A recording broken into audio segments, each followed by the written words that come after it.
Okay, hello and welcome to our talk When Good Turns Evil, using Intel SGX to stealthily steal bitcoins. Great that so many of you showed up, so I hope this is an interesting talk for a lot of you. Let's talk shortly about the outline of this talk today.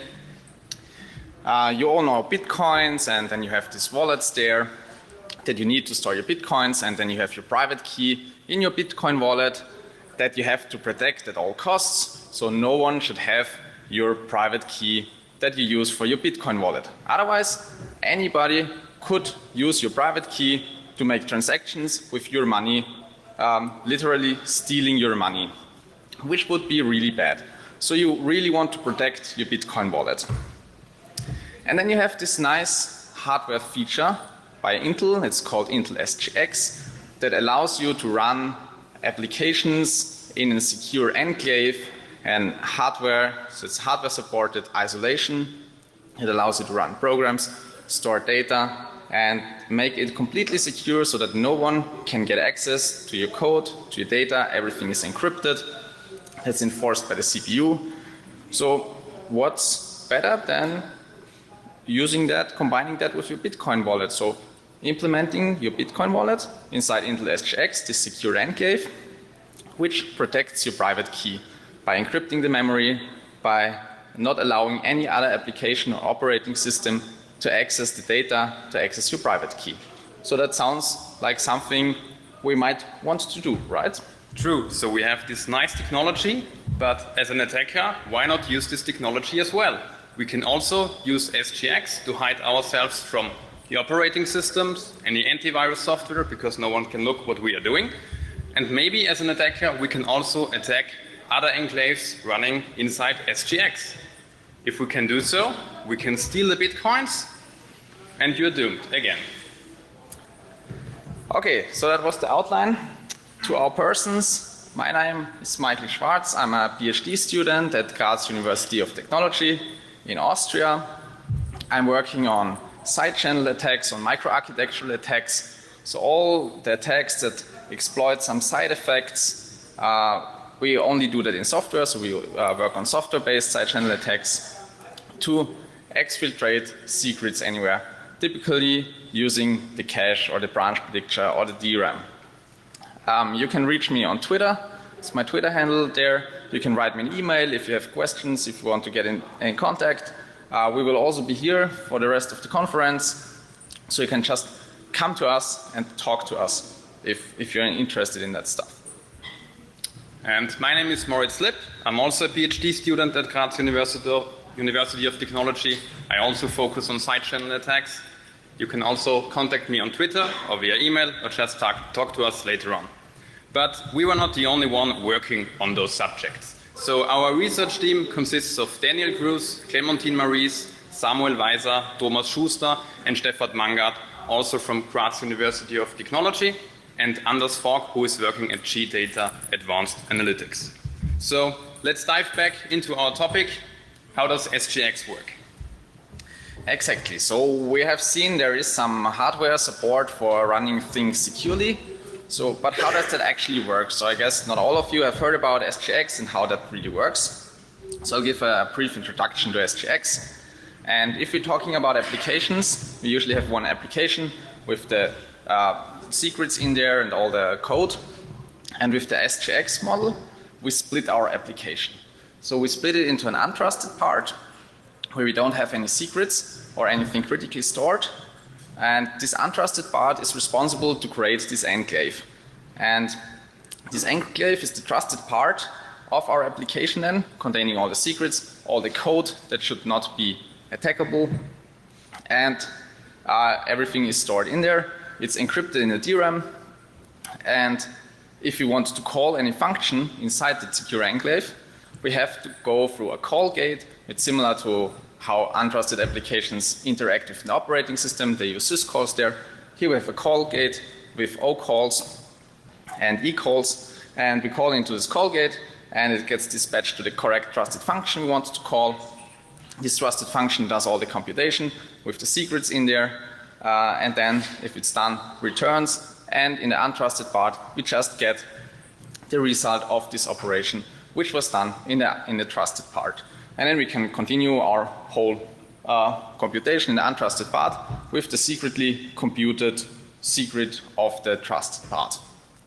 And the nice thing about that is that it gives us quite some protection, even in a way that we can assume, the SGX trust model assumes that the operating system is compromised.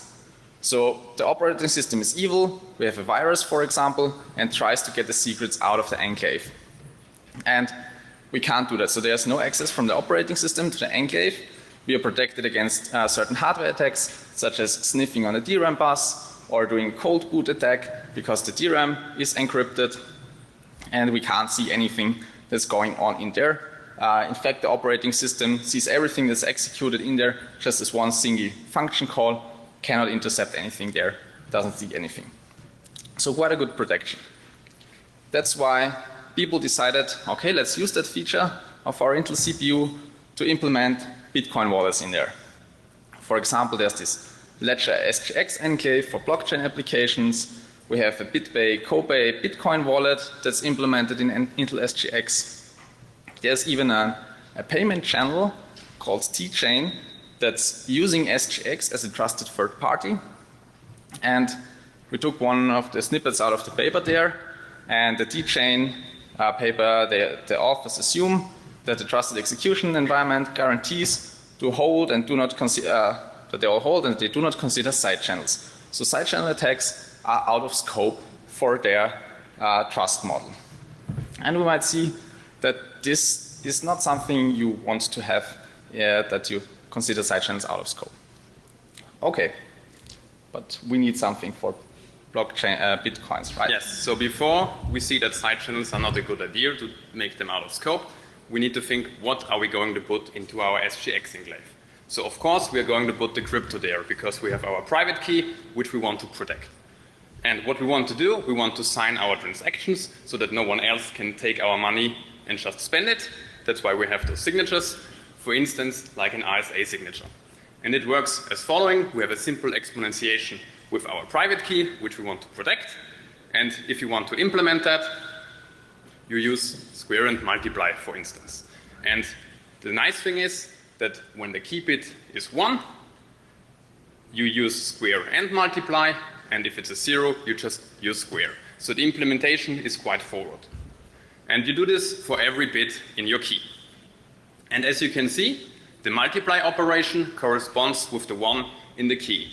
And if by any chance you can possibly monitor whenever the multiply operation is called, you can directly infer when a 1 bit has been set in the key. And therefore, you can find out what the key is.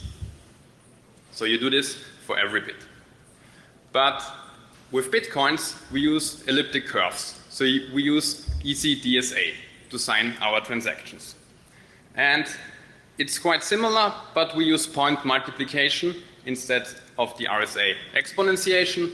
And when we want to implement that, we use double and add instead of square and multiply, or the constant time Montgomery ladder, which is nice because it protects us against timing side channels and also Bauer side channels. But what you have to keep in mind that both algorithms use secret dependent memory accesses. So they access some memory locations dependent on the key. And why this is important, we see in a second. Because, for instance, we have so-called cache attacks, like the prime and probe attack. And cache attacks exploit timing differences depending on whether data has been loaded into the cache, so the timing access to this data is fast, or we have a cache miss, where the data has not been in the cache, so we have to load it from the memory, and the timing access is slow. So prime and probe can be used to monitor memory accesses. And this corresponds to what we want if we want to attack like the signature creation, where we have those secret dependent memory accesses. So maybe we can use prime and probe to find out the key. And what is important, that the prime and probe attack only attacks a part of the CPU cache, namely a cache set, which we'll see in a second, where we illustrate how the attack is working. What's nice about the attack that it also works across CPU cores. So we do not care if one application is running on the first core and the target application is running on the other core, because we can still apply the attack, because on Intel, the last level cache is shared among all cores. So how does prime and probe work? On the left, you see the address space of the attacker, on the right of the victim, and in the middle, you see the cache. So the first step, what the attacker is doing, it just loads addresses that he owns into the cache, filling up one entire cache set. So every data that is in the cache set belongs to the attacker. Now, the attacker schedules the victim. The victim maybe decides on, depending what he is doing, to load an address that maps to the same cache set, and therefore loading the data into the cache and evicting data out of the cache that belonged to the attacker.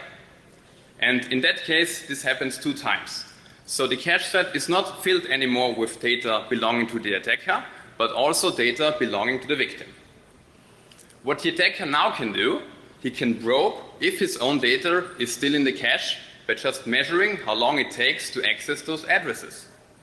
And as we can see, the first block is still in the cache, so the address loading is very fast. But for the second block, it has been evicted by the victim, so the memory access is slow. And therefore, we have a timing difference where we can deduce if something has been accessed and loaded into the cache by the victim. So we can combine this to attack. How does this work?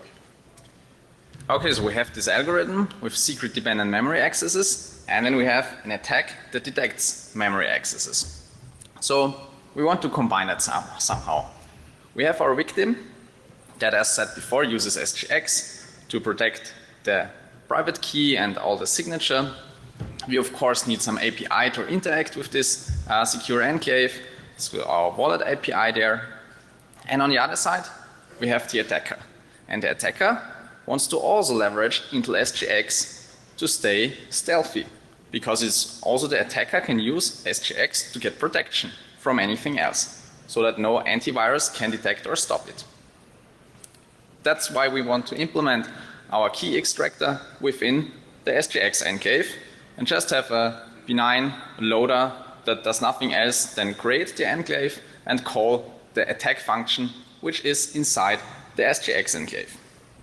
So on the hardware side, they can run on different cores. We don't care about that.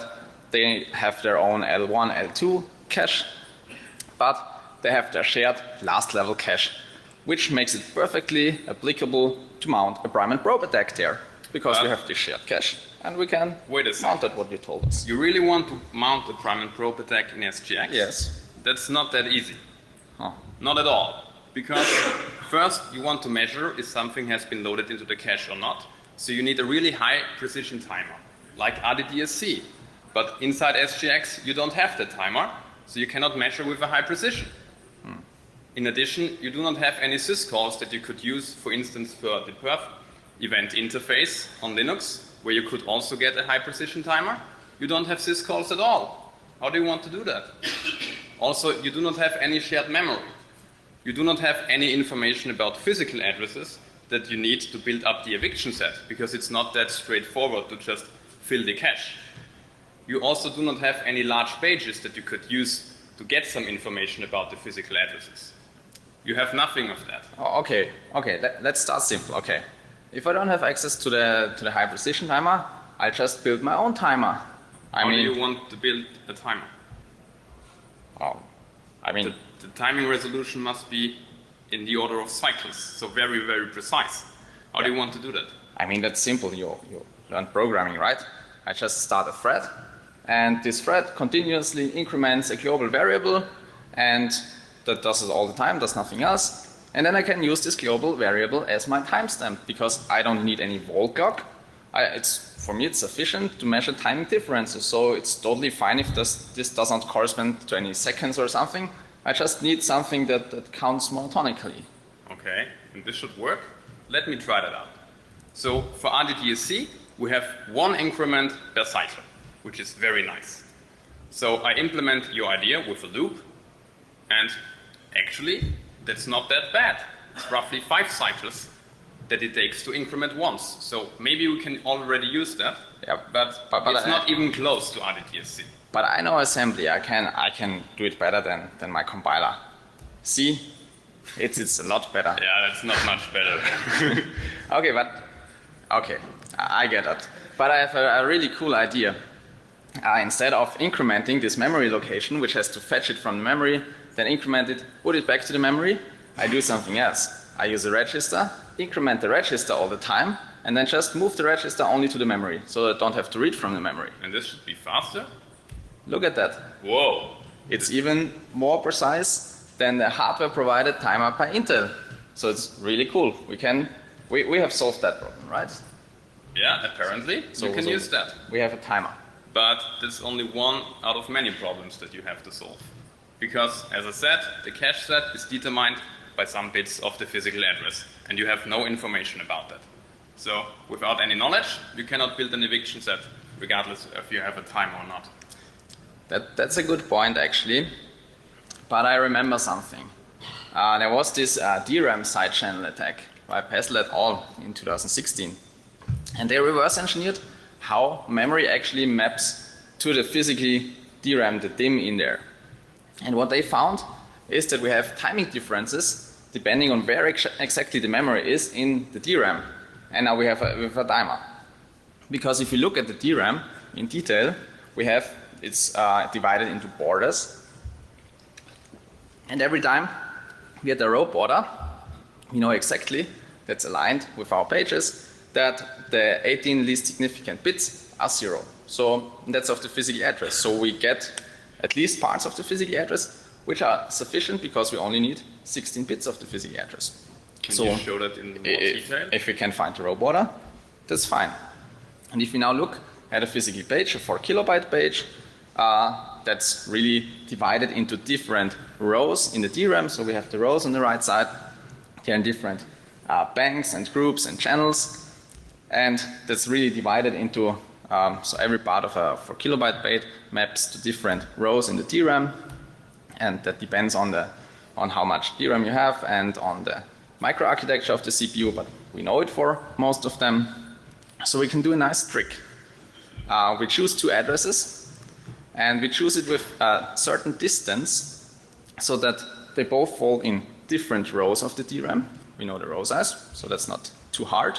And we choose a distance so that we go into a different row in the same bank of the DRAM, that we always have that case if a new row starts. So directly at the row border, we get such a conflict there, and then we know from a high timing that we are at the beginning of a new row, and with that we know 18 bits of the physical address. And we can just iterate over our memory there, measure the timing with our now good timer, and get timing differences and high timings when we are at the row border.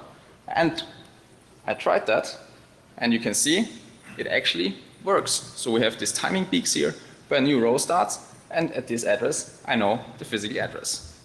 Impressive. So now to sum it up, you used your counting primitive to measure the DRAM accesses. Then through the DRAM side channels, you determined the row borders. With the knowledge that for row borders, the least significant 18 bits are set to 0, you know that the map to the cache set 0. So you can use that to build the eviction set for the prime and probe attack that we explained earlier.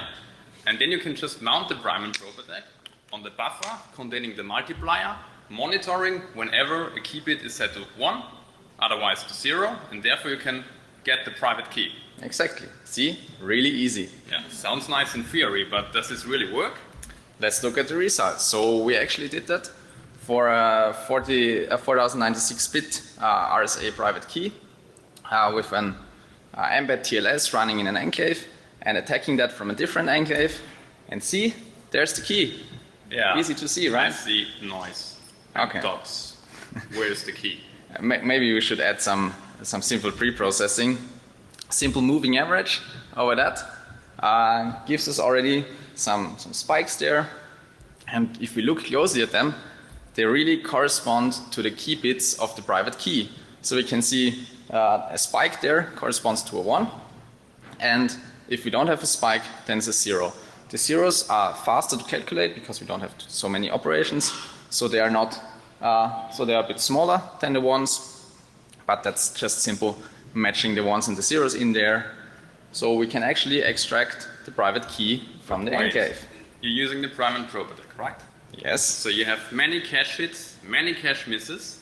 We have performance counter, so we can just monitor whenever you mount the attack. And it's easily detectable. Yeah, that's if you mount the prime and probe attack. But when I do that in the SGX enclave, okay, then I have this additional protection where the SGX enclave protects me as an attacker and does not allow anyone to see the performance counters.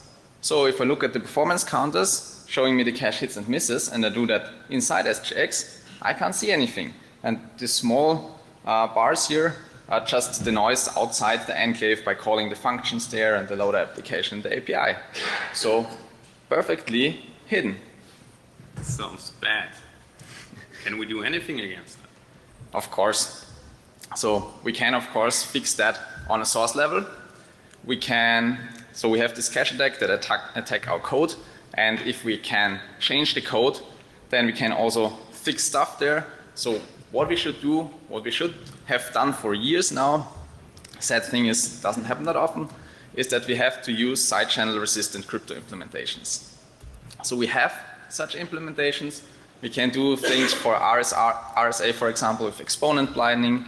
We have bit sliced implementations that do not have secret dependent memory accesses anymore, and then I have no chance of attacking your crypto implementation inside the SGX enclave. So we really should use that. We could of course do something on the operating system level. But before that you said that we do not trust the operating system. That's of course right. So that would weaken our threat model because SGX assumes that we do not trust the operating system.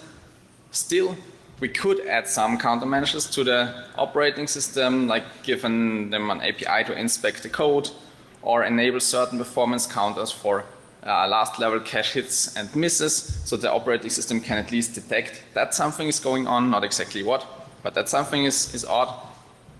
We can implement stuff like enclave coloring to prevent cross-enclave attack, which means every enclave that is started gets a different part of the cache with different cache sets, and if you don't have the same cache sets in the last level cache, then we simply cannot mount a prime and probe attack. So that prevents any attack cross-enclave, meaning I as an attacker cannot use SGX enclave to stealthily mount this prime and probe attack, and I can only do it from the outside, and then it's easier to detect. So we could do that. We could also add some randomization, as we do all the time everywhere, to make attacks harder, like a heap randomization. Then my multiplier would be all the time somewhere else.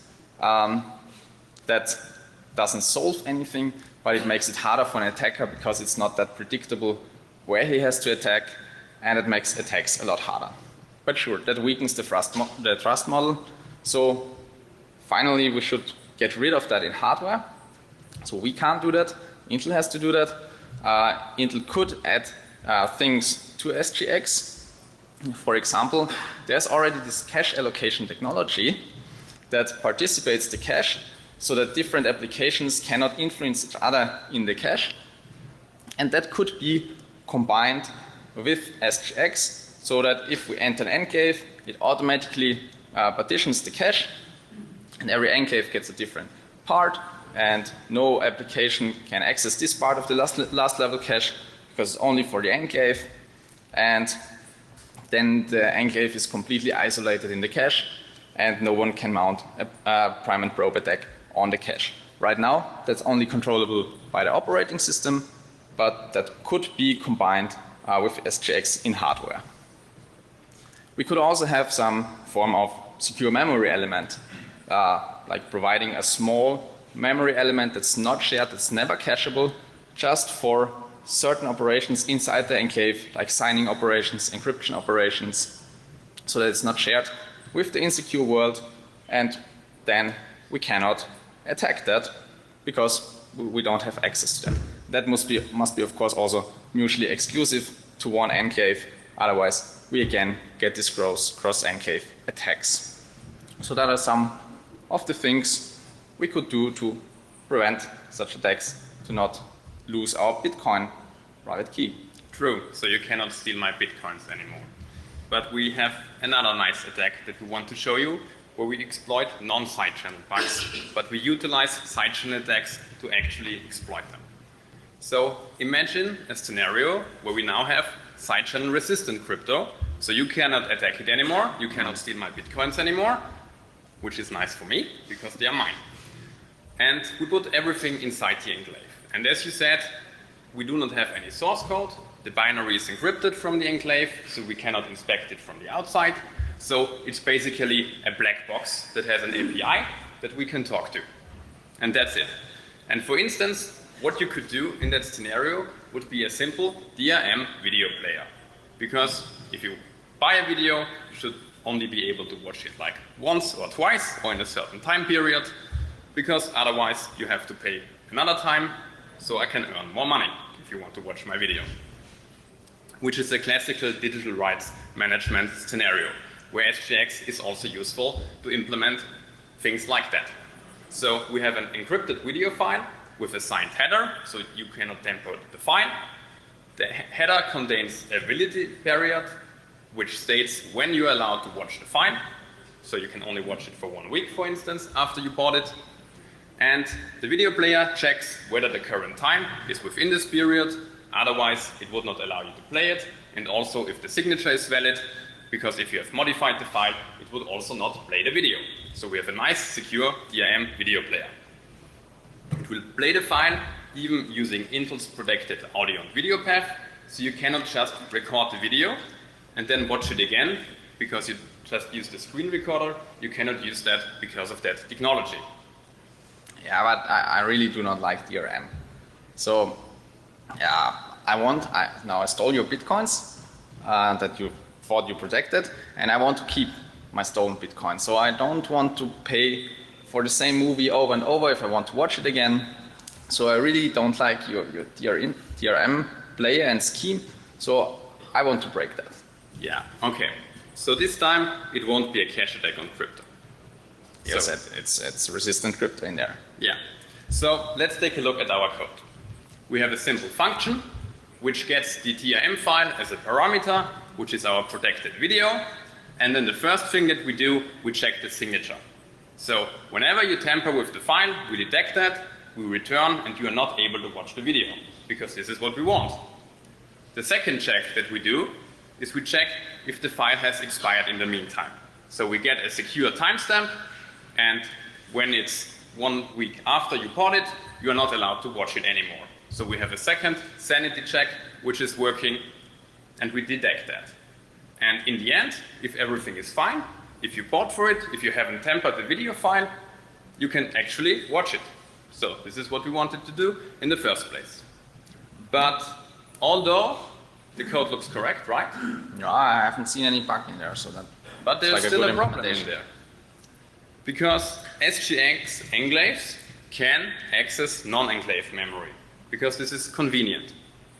And therefore memory is often shared between the enclave and the loader.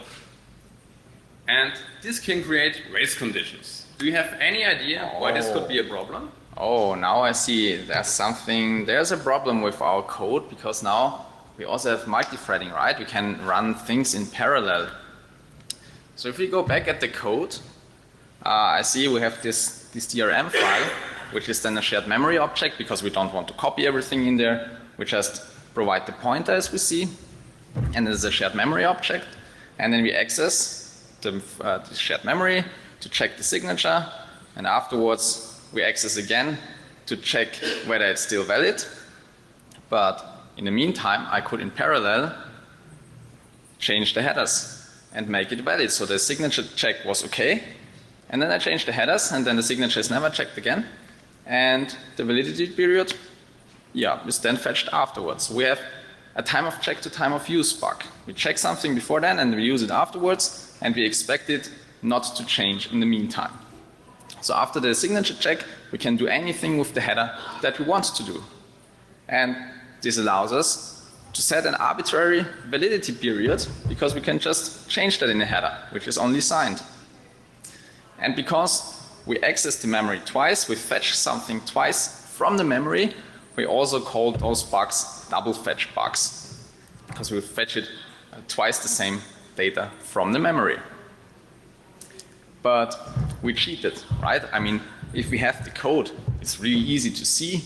If we know this kind of bug, then we can see that.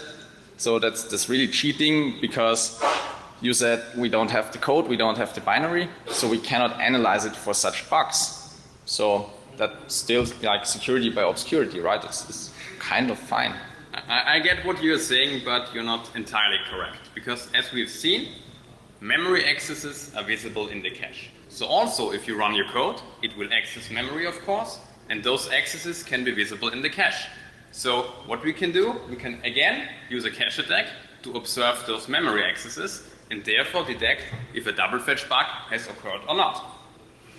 And this time we even have shared memory, which makes everything easier. So we do not have to use the prime and probe attack, where we have to build our eviction set and have to have so much knowledge. We can make use of the shared memory. And what we can do is the so-called flush and reload attack.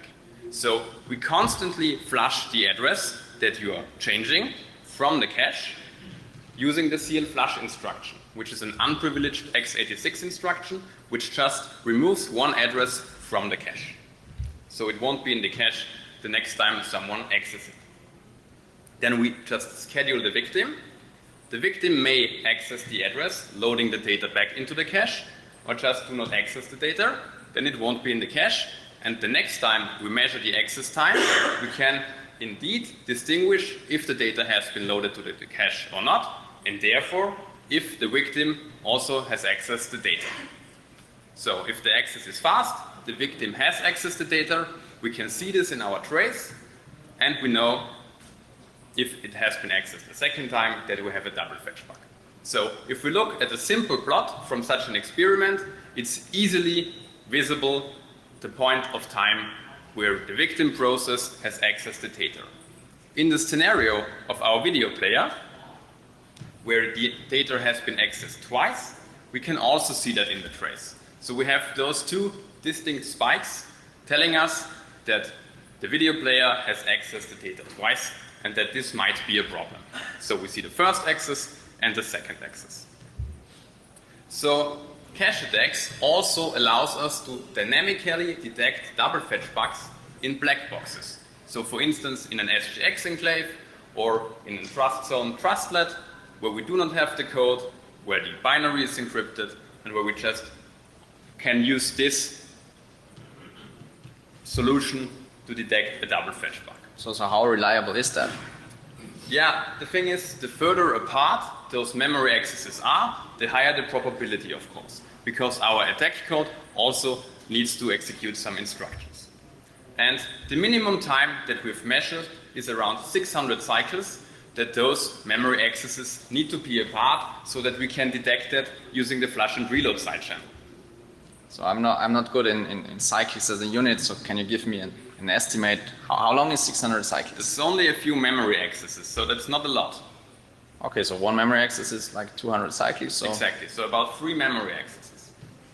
And if the time between those accesses is more than 3000 cycles, which is also not a lot, if we have seen the code where it does some computation, we have a detection rate that is very close to 100%. So we can say for sure if there has been a double fetch or not. And using this, we have an automatic solution to detect these double fetch bugs in many, many scenarios. Okay, so that means we have this nice, we can again use a side channel, we can again use the cache, it's a powerful microarchitectural element to detect double fetches in any black box, anywhere we don't have access to the code or to the binary, which is nice. But I'm more the kind of guy that tries to destroy things than to make them more secure. So I like the detecting stuff, but I also want to exploit it. Can we exploit that? I mean, I want to exploit that. Not that easy. I mean, you need to change the value in this small time window that we have. Otherwise, you cannot exploit it, which would break my video player. And when we take a look at state-of-the-art exploitation, what they do is they just flip the value constantly, all the time, and hope that they hit the time frame so that they can really exploit that. And this has a very, very low probability. So the chances that you can exploit it are not very high. But I have an idea. We just need a trigger. We just need some way to detect when the first access was as a trigger, right? Yeah, this could help. And you said detection is easy because we can see it in the cache. So why not use the cache side channel as a trigger? Because we can already detect all the memory accesses in the cache. And if we know when the first access was, then we also know when we have to change our values, right? We detect the first access. We do not even care about the second access. So it's even better than a detection. We really don't care how far the two accesses are apart. We only need to detect the first one. And if we see the first one, we simply change the value afterwards to the value we want to have. Because after the first access, we know the sanity check is done.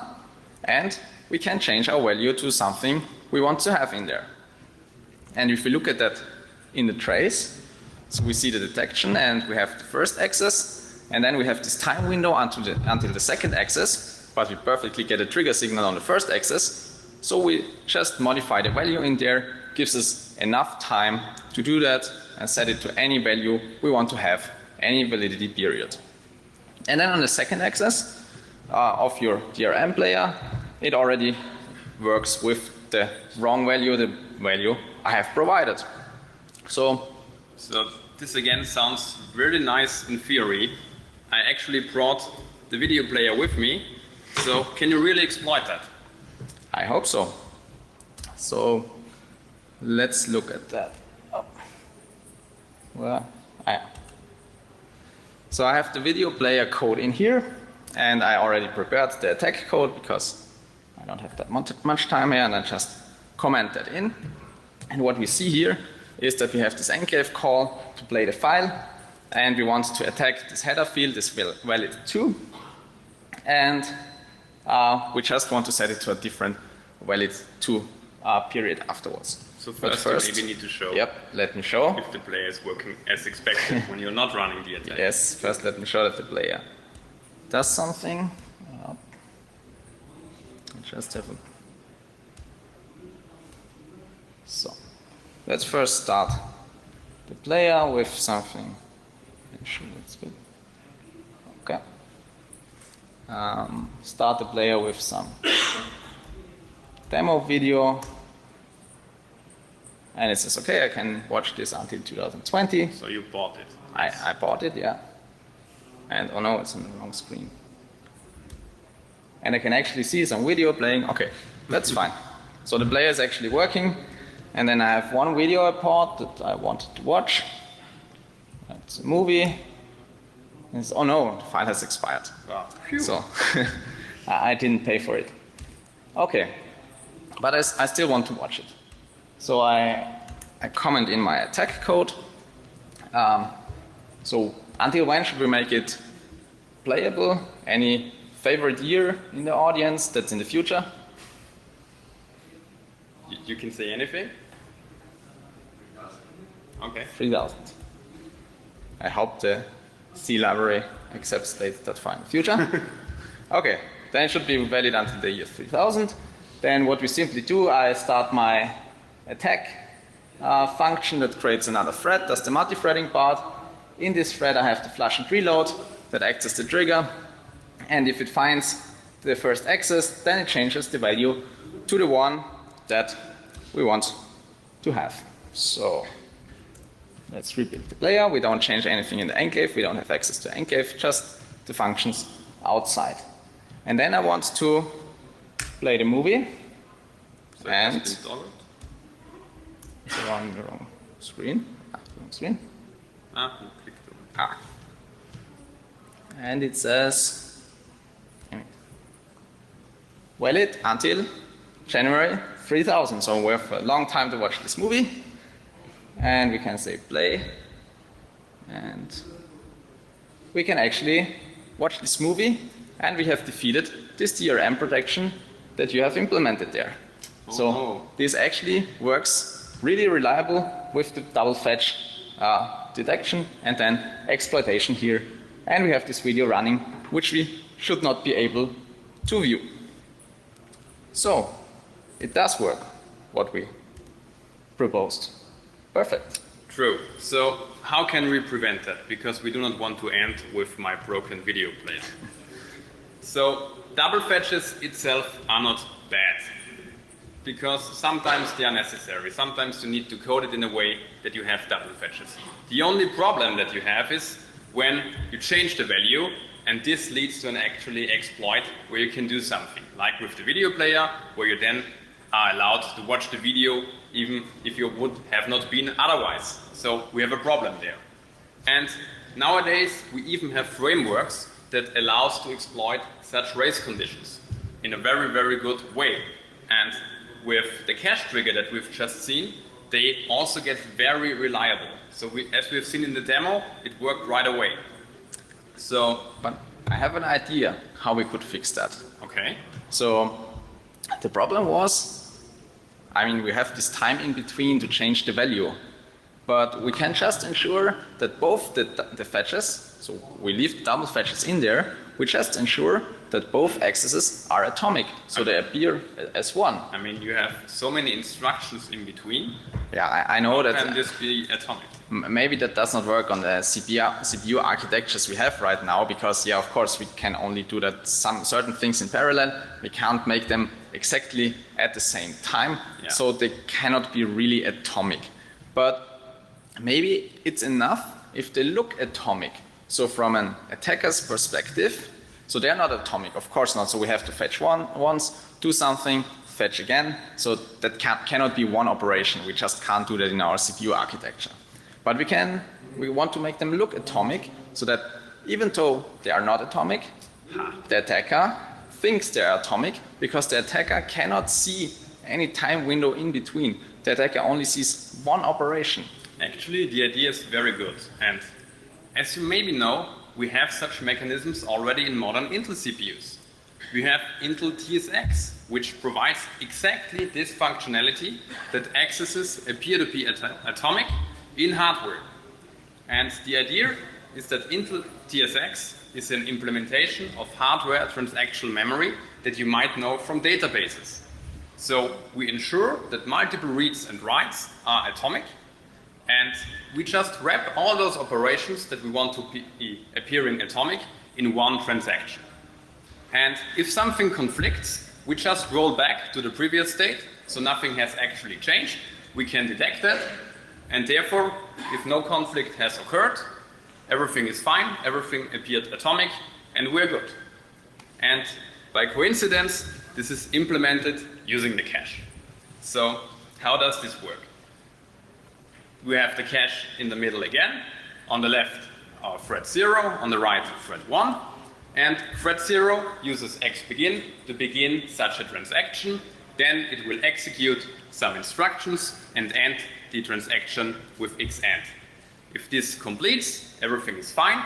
Otherwise, the transaction will abort and we will go to the else path.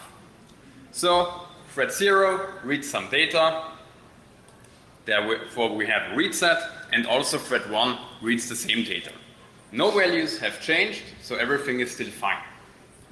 The second step, thread 0 reads some other data, and thread 1 actually writes something. So we're going to update the read set. Within the read set, no values have been changed, everything is still fine. But now, in the third step, thread 1 writes something into the data within the read set, which thread 0 tries to read. So actually thread 1 modified the value, and therefore we abort the transaction. You might have noticed something now. Actually, what we see in this example is a typical double fetch bug, where we have the first access to the value, then the other thread modifies the value, and then we have the second access where we reuse that value. So exactly the bug that we've seen earlier. But this time, the transaction aborts, and therefore we can detect that and do not continue the rest of our application. So we still do not do that by playing the video, as we've detected your attack. Okay, so we can now detect it, and that works really reliable because it's implemented in hardware, It's a hardware feature that we can use. And so we also created a small library with that called Dropit that prevents such exploitation of double fetch bugs using TSX. We also have it open source, so you can try it out. It's especially useful in an SGX scenario, so we only have small code bases where we want to actually protect them from any exploitation. So we can just wrap it with this library. It's really easy to use. In the easiest case, we only have 3 additional lines of code that are sufficient to protect any double fetch from being exploited. And we can apply that to our code. It doesn't only work for SGX code, we also did that in the Linux kernel. It also works there to protect everything. But let's look how easy it is to use that on our code. If we have this DRM player with the file, we just have some initialization. We say, okay, we're going to retry 10 times. So if it fails for some other reason, which might be the case because the cache is used a lot by other applications running at the same time, then we might want to retry. We don't have any false positives there. And then we just say start the protection and end the protection, start it before the first fetch, end it after the second fetch, and everything in between is atomic for any outside attacker, any outside viewer. And if someone tries to exploit that, it will fail more than 10 times, and then we just go out there and say there's something fishy is going on, we don't want to continue here, and everything is safe. So that's really easy. It's just these 3 additional lines of code that we can add there to make an exploit impossible using this hardware protection. So it's really efficient and easy. If we have this, it's a complex problem. Double fetches are really hard to detect. They're really hard to fix because they're often necessary. And then we need complex workarounds, retry logic, and different logics to prevent double fetch exploitation. But if we have TSX, then we have a really easy solution for many double fetch scenarios to fix them or make them non-exploitable.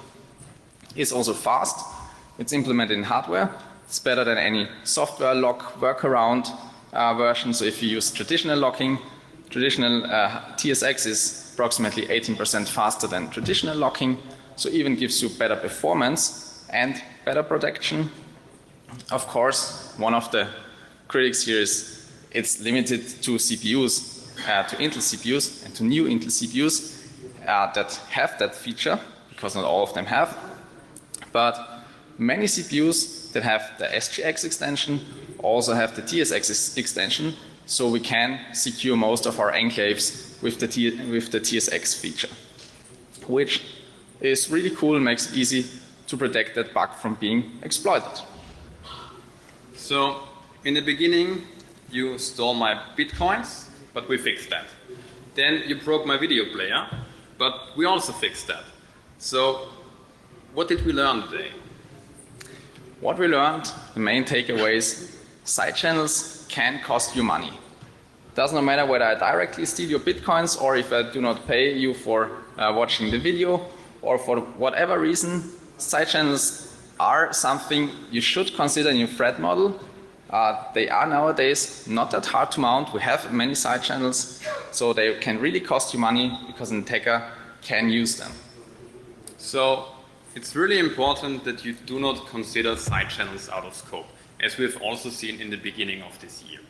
Side channels are very applicable, even in the scenario of SGX, and very many other scenarios wherever you share resources, you might run into a problem with side channels. Therefore, do not consider them out of scope and keep that in mind also if you use those technologies. Exactly, and do not take hardware extensions as the silver bullet that you just can add to your code with all your bugs, with all this exploitable stuff in there. So if you have exploitable code with bugs in there, it doesn't matter whether it's a normal bug, as we've seen, memory corruptions or double fetches, use after freeze, whatever, something that's known for a while, or whether it's something that's only for exploitable with side channels, like non-side channel resistant crypto, or other memory, secret-dependent memory accesses that can be exploited with side channels. If you have exploitable code and you put it in a secure enclave, doesn't matter whether it's Intel SGX, ARM Trust Zone, it's applicable to all of the hardware enclaves, then you do not get secure code with that, you only get exploitable enclaves. So then the code inside your enclave is exploitable, and that can be even worse because you rely on it to be secure, and then it's also a nice target for an attacker because the attacker knows exactly where your secrets are. So you should not have exploitable code just put into secure hardware elements, but you have to write secure codes so that you can use then in addition these hardware features to make it really secure. So that's one of the really important takeaways if you write software using such hardware features. Okay, and this concludes our presentation. So thanks for your attention, and we are open for any questions.